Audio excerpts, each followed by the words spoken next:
백수인 저에게 월급을 주셨던 분들은 이셨죠. 백수였던 제가 그 기간 동안에 어떻게 34평 아파트에 들어갈 수 있게 되었는지 그거에 대해서 하나씩 풀어보도록 하겠습니다. 안녕하세요 여러분, 한시로이 채널 운영자 한보영입니다. 요즘 세상이 엄청 시끄럽네요. 오늘은 MBC에서 이제 인터뷰를 하러 오시기로 했던 날이었거든요. 대통령의 계엄령 선언으로 인해서 진행 예정이었던 많은 것들이 지금 스탑 되어버려가지고 제가 한 금요일에 항상 영상을 업로드를 하는 계획을 갖고 있는데 지난주에 제가 올리지 못했던 이유는 갑자기 일이 너무 몰려가지고 제가 도저히 제 컨텐츠에 집중을 할 수가 없었어요. 어쨌든 돈은 벌어야 되니까 이 컨텐츠는 제가 자발적으로 만들고 저의 포트폴리오 겸 제 브랜딩을 위해서 제작하는 거기 때문에 저의 주 업무를 먼저 처리하고 이제 남은 시간에 제 영상을 준비를 하는 거기 때문에 어쩔 수 없이 한 주가 또 미뤄지게 되는 것 같아요. 그리고 지금 보시다시피 머리도 이렇게 자르게 됐고요. 머리를 자른 이유는 나중에 자세하게 말씀을 드리겠습니다. 제가 오늘 여러분들과 나눌 거에 대해서 하나씩 풀어보도록 하겠습니다. 영상에서 다루지 못한 더 자세한 내용들은 본문에 제 블로그 주소도 같이 남겨놓을 테니까요. 궁금하신 분들은 이 블로그 글을 참고해 주시면 될 것 같아요.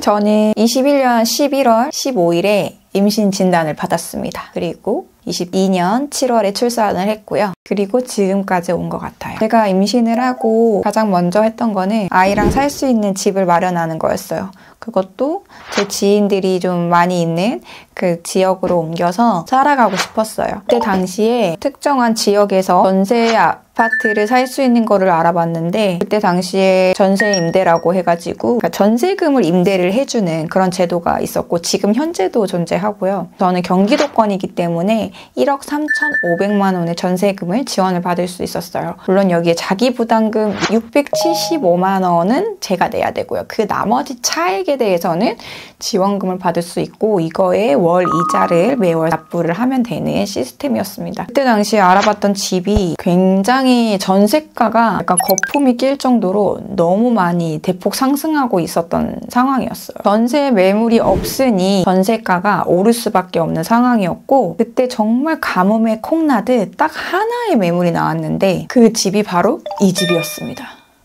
보시다시피 외형적으로 사람이 살 수가 없는, 물론 살 수는 있겠죠. 암울해지는 그런 외형을 갖고 있죠. 그때 왜 이 집을 계약했는지 저도 지금도 의문이 들어요.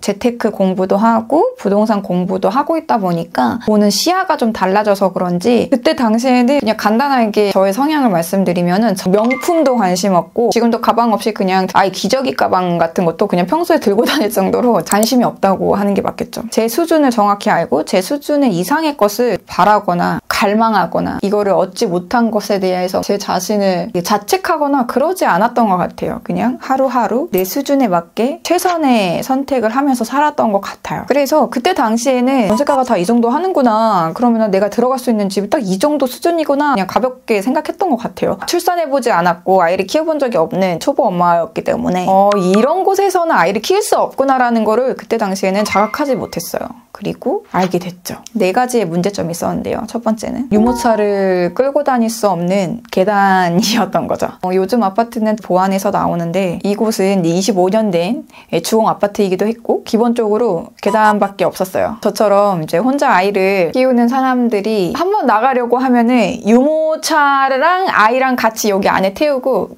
아예 그냥 자체를 들어야 되는 거예요. 아이가 어리면 어릴수록 유모차가 굉장히 무겁거든요. 왜냐면 아이 안전성 때문에 제가 맨날 이렇게 끙끙끙 이 계단을 이렇게 내려가는 것을 주변에 누군가가 보시면은 이게 너무 안타까웠는지 같이 들어주시기도 하고 그랬던 기억이 납니다. 두 번째로는 주변이 아파트 단지가 아니에요. 원룸촌과 빌라촌 옆에 그냥 이 주공 아파트가 있었어요. 후에서 나가면은 바로 차가 다녀요. 안정적인 거가 전혀 확보되지 않는, 그때 당시 이제 코로나가 끝날 시기여가지고 이 하나씩 문을 여는 노랫바나 제가 낮에 이 집을 보러 왔었기 때문에 주변에 그런 게 있는지 몰랐거든요. 그래서 약간 술에 취하신 분들을 종종 복격하기도 했고 제가 술 먹는 사람을 정말 싫어하거든요. 술 취한 사람의 그 이제 인사불성, 풀린 눈빛부터 시작해서 저는 그런 걸 굉장히 싫어하기 때문에 그런 것들이 좀 있었고, 그런 문자를 받아본 적이 없었는데 엄마가 되니까 정부에서 이런 문자가 오더라고요. 자녀가 있는 부모들이 전입신고한 그 지역에 성범죄자가 전입신고를 하게 될 경우에 의무적으로 그 부모님들에게 그 알림 서비스가 가더라고요. 근데 이게 굉장히 좀 불쾌한 것은 그 성범죄자들의 얼굴이 모자이크 없이 다 공개가 되고 있고, 집 주소며 사람이 살고 있는 주소가 어디고 좀 구체적인 것들을 제가 직면을 하게 돼요. 근데 이게 안 보면 그만이긴 한데 이게 보게 돼요. 보지 않을 수가 없더라고요. 제 아이를 위해서 어떤 성범죄에 피해가 되는 아이들이 남녀 불문이기 때문에 제 아이에게도 피해가 있을 수 있고, 그렇기 때문에 이 문자를 받는 것 자체가 불편한데 너무 자주 오는 거예요. 그 이유가 너무 저렴하기 때문에 이런 사람들이 너무 흔쾌히 전입신고하고 이사할 수 있는 환경이었던 거죠. 그리고 아이를 위한 시설이 전혀 없다는 거예요. 놀이터가 하나 있는데 이게 그 놀이터 안에 놀더라도 아무나 들어올 수 있도록 제지가 전혀 되지 않고 있고, 경비 아저씨가 계셨긴 했지만 주차만 되게 주의를 요하는 그 입구에서 이제 아무나 들어오기 때문에 하나밖에 없는 놀이터가, 그러니까 언제라도 문제가 생길 수 있는 변수들을 엄마가 되니까 생각을 안 할 수가 없더라고요. 마지막으로는 집이 너무 좁아요. 그러니까 저는 혼자 지낸 시간이 굉장히 많아서 만족하고 사는 편이긴 한데, 이게 아이가 있으니까 저랑 아이 둘이 살아도 이 짐이 어마어마해지더라고요. 근데 그 짐을 떠나서도 어릴 때일수록 이제 안전가드 안에서만 활동을 하지만 아이가 활동할 수 있는 공간은 분명히 필요하더라고요. 아이를 키우시는 분들은 아실 거예요. 아이가 보행기를 타는데 이 좁은 공간에서 한정적으로 움직이는 것이 좀 마음이 좋지 않았고 조금씩 불편해지기 시작했던 것 같아요. 계약한 지 2년이 되지 않은 시간부터 이사를 가야겠다고 계획을 했고요. 아이를 키우기에 좋은 환경에 있는 아파트 값을 알아봤는데 이거는 너무 터무니없이 제가 들어갈 수 없는 금액대인 거예요. 또 여기서 제가 포기할 사람이 아니죠. 제가 지금 처해진 환경을 적극적으로 활용을 했을 때 이사 갈 수 있는 아파트를 찾기 시작을 했고 찾게 되었어요. 근데 여기 들어가더라도 준비해야 되는 것들이 있었어요. 바로 이제 지금과 차원이 다른 계약금이었던 거죠. 그 계약금 어떻게 마련을 해야 할까요?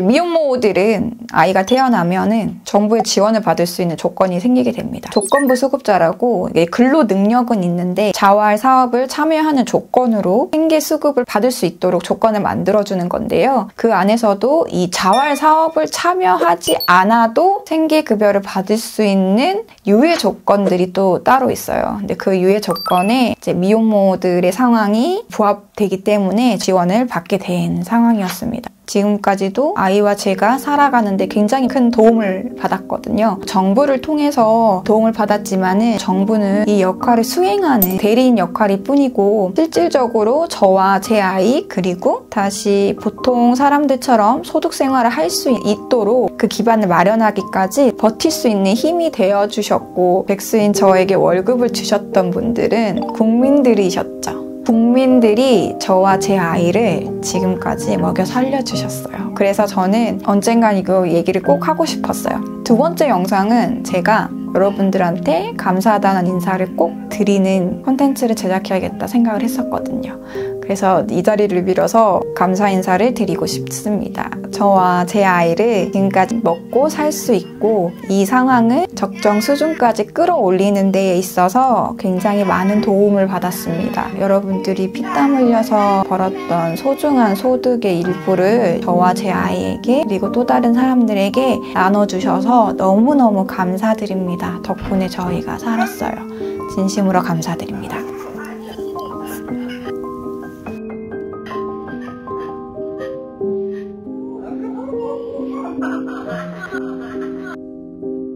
너무 감사합니다.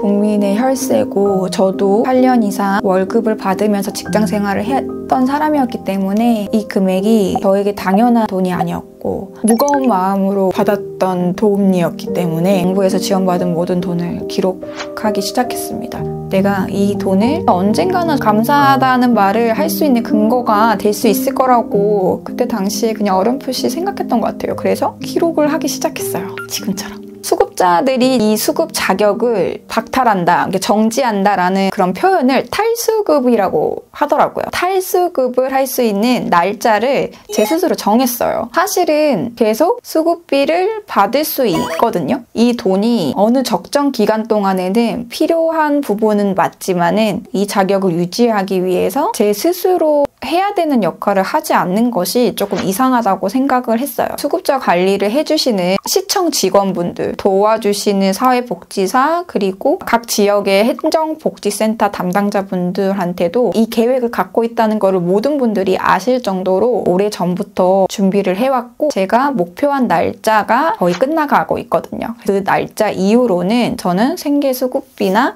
지원을 받지 않고 제 스스로 소득을 발생시킬 수 있도록 이 기간 동안에 제가 하겠습니다 라고 이제 선포를 했었기 때문에 그 목표를 가지고 이 분들도 저를 굉장히 많이 서포트 해주셨어요. 이 돈을 제가 계속 받는 게 아니라 저보다 더 필요한 사람들한테 가는 것이 맞다고 생각을 했기 때문에 이게 평생 내 소득으로 살아갈 수 있는 넉넉한 금액도 아니거든요. 중위소득 60% 안으로 나의 능력치나 내가 앞으로 발생시킬 수 있는 수익과 소득을 제한을 둬버리기 때문에 이거는 자기의 성장을 굉장히 발목 잡는 상황임에도 사람들이 이게 공짜로 이제 자신한테 들어오는 돈이라고 여겨서 그런 건지 모르겠지만 이게 자신을 얼마나 망치고 있고 오염시키는지를 대부분이 모르시는 것 같더라고요. 나의 성장을 제어시킨다는 거가 얼마나 손해인지 모르시는 것 같아요. 탈수급 해야 됩니다. 탈수급 목표를 갖지 않으면은 나는 여전히 한 달에 70 얼마짜리밖에 안 되거든요. 그리고 제가 이거를 지금 당당히 얘기할 수 있는 거는 저 스스로와도 약속이에요. 저도 나태해질 수 있고 쉬운 길을 선택하고 싶을 수 있잖아요. 그러지 않기 위해서 굉장히 여러 장치들을 많이 만들어놨어요. 저를 단련시키는 방법 중에 하나이기도 했어요. 그래서 이렇게 영상으로도 또 한 번 말씀드리는 거는 나는 꼭 그 날짜에 끝이다. 나는 그 날짜 이후로 내가 번 소득에서 모든 걸 책임진다.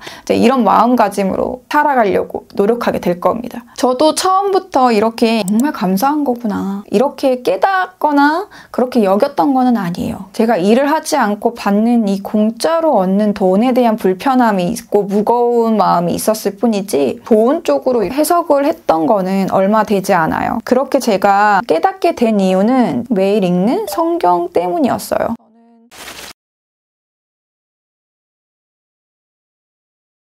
경제 자리가 투자자를 꿈꾸게 된 시점부터 경제적으로 부를 이룬 사람들의 책과 강의를 정말 많이 봤는데요. 그 사람들이 소유하고 있는 자산의 규모나 부동산의 규모나 이런 것들은 전혀 달랐지만 그 사람들이 한결같이 공통적으로 보여지는 행동들이 있었어요. 그거는 매일매일 자신을 단련하는 시스템이 있었다는 거예요. 자신을 다스리는 것과 매일매일 하는 훈련이 스스로에게 항상 있었어요. 내용이 다를 뿐이지 다 똑같더라고요. 내가 그 사람들처럼 지금 당장 투자할 돈도 없고 이렇게 막 자산을 운용할 만큼 뭔가 가진 것도 없어. 근데 내가 지금 당장 이 사람들처럼 하나라도 적용해 볼 수 있는 게 뭘까라고 했을 때 저는 이것부터 한번 해보려고 했던 것 같아요. 저는 제 삶에서 굉장히 영향을 많이 받았던 책이 저는 성경책이거든요. 이 사람들이 매일매일 자신을 훈련하는 것처럼 저는 매일매일 성경책을 읽는 것을 한번 목표로 해보자. 뭔가 특별한 거를 해야겠다고 생각을 하지 않았어요. 근데 그것이 나를 다스릴 수 있는 거여야 되는 거지. 그래서 그거를 해봐야겠다라고 생각을 해서 2024년 1월부터 저는 시작하게 됩니다. 그 성경책 한 권을 1년 동안 읽을 수 있도록 하루하루의 분량을 다 쪼개서 일정표에 다 등록을 하게 됐어요. 누구나 실천할 수 있거든요. 근데 누구나 성공하지는 못하더라고요. 하면서 느껴지는 것들이 하면서 아 이런 거구나, 이런 깨달음들이 하루하루 하면서 경험을 하게 돼요. 백날 말해봤자 안 되거든요. 내가 부딪히면서 내가 진짜 해보면서 그 경험이 더 단단해지게 되고 계속 할 수 있는 원동력을 만들어주더라고요. 사소한 약속을 하루하루 지켜내고 지켜내는 그 횟수가 점점 거듭할수록 내가 할 수 있구나, 내가 마음먹은 일을 지켜낼 수 있구나, 아니면 내가 오늘 실패했는데 이 실패를 어떻게 극복하냐, 어떤 선택으로 좀 더 실패를 줄여나가냐, 이런 여러 가지 과정들을 제 스스로 생각하고 방향을 찾고 적용해보고 이런 것들이 자신을 단련시키고 훈련한다는 것을 알 수가 있게 된 거죠. 그래서 알게 된 거예요. 알매 모든 공식이 투자자들과 자산가들이 얘기하는 것을 뭔 말인지 하나도 몰랐었는데 그것들이 그제서야 알게 되는 거예요. 저는 이 문장이 당연히 그렇게 된다는 것을 허용할 때 인생이 그렇게 될 것이다. 이게 핵심이죠. 이게 맞아. 핵심이라고 생각합니다. 어차피 잘 될 거라는 그 알미 있으면 네, 그러니까요. 그게 핵심적인 문장이고, 저는 이거 당연히 내가 잘 될 수밖에 없겠다라고 느낀 순간부터는 완전히 달라졌어요. 그게 저는 이 책 읽으면서 약간 소름 끼쳤던 게, 그때 그럼 내가 왜 그런 생각을 했을까? 그때부터 인생이 완전히 바뀌기 시작했다. 실제로 저를 움직이는 힘이 된다는 거는 굉장히 차원이 다른 얘기였어요. 그래서 그것을 왜 강조했는지를 저희가 너무너무 깨닫게 되죠. 부를 가진 사람들이 얘기했던 진정한 의미를 알게 되었습니다. 국민들이 주신 너무 소중한 돈을, 이 소중한 월급을, 저는 이제 월급이라고 표현을 할게요. 월급처럼 정말 소중하게 생각을 했었기 때문에, 그리고 언젠가는 내가 도움을 줄 수 있는 사람에게 도움을 줘야지 라고 생각에만 머물러 있었다는 거죠. 그런데 생각을 뒷받침하는 근거를 발견을 함으로써 생각에서 멈추지 않고 전심이라는 것이 제 안에 탑재가 되면서 이것을 실제로 눈으로 구현할 수 있는 방법을 찾아야겠다. 행동까지 옮기게 되더라고요. 내 스스로 만들어내려고 하게 되더라고요. 이 소중한 사실이 저의 노을로 인해서 보지 못하게 될까봐 저는 더 실행에 옮기려고 노력을 했고, 그것을 깨닫게 해준 게 저한테는 성경이었어요. 국민들과 내 아이, 저와 같은 상황에 놓여 계시는 미혼모들, 그 미혼모 분들의 아이들까지, 그분들을 위해서 제가 이루어내야 되는 결실이라고 생각을 했습니다. 그렇다면은 100번 양보해서 어느 누구나 꿈은 꿀 수 있다고 치자. 어느 누구나 나 100억 자산가 될 거야 이렇게 말할 수 있다고 치자. 그게 어떻게 가능하다고 생각을 하는 거야? 도대체 지난 몇 년간 너에게 무슨 일이 일어났길래, 그것도 국가에서 인정한 소득이 가장 낮은 소외 계층이 어떻게 자산가가 될 수 있다고 생각을 한 것이냐, 그거를 궁금해 하실 것 같거든요. 저는 그동안 이 꿈이 진짜 가능하겠구나, 나는 할 수 있겠구나 라고 생각했던 세 가지 가능성을 저에게 발견하게 되었거든요. 수급자일 때 1년에 저축에 성공하게 되었습니다. 딱 6개월간만 매달 70만 원을 추가로 받을 수 있었어요. 인스타그램 103만 조회수가 나왔죠.